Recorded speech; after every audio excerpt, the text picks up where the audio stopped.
If Northville resident Mark Klutchko's pets run away, he could catch them pretty easily, as they're only going to be moving at a crawl. You see, Klutchko's been raising and breeding turtles and tortoises for the last 7 years, and has about 3 dozen total.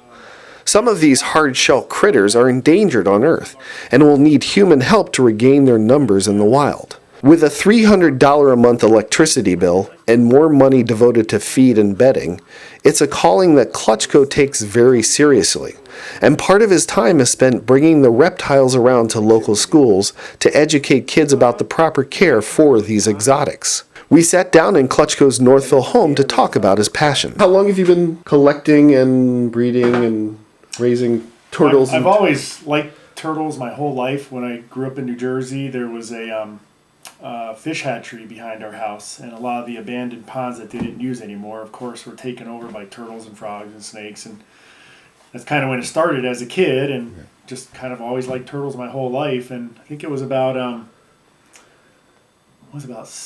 8 years ago now was when we got our first tortoise, and that's when it really started growing at that point. You know, the taking the tortoises to schools for show and tell for my kids. You know, all the kids started asking questions, and which prompted me to have to try to learn more. And you know, if a kid asks a question and I don't know the answer, I want to try to find the answer and get it to them. And it just kind of snowballed. And one thing led to another, and started getting more and more. What makes keeping them or raising them unique for you? What really excites you about it or interests you about it?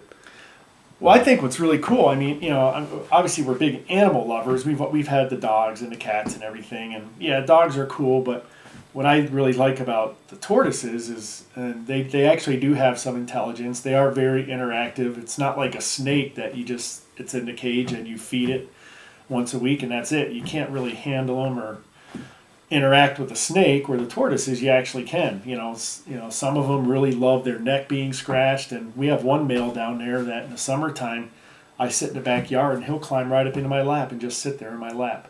I mean, I think that's just really cool. Yeah. And like I said, they do learn their names, and you know, taking them to Ford Field, the park over here, you know, kids love them, and they're just really cool pets.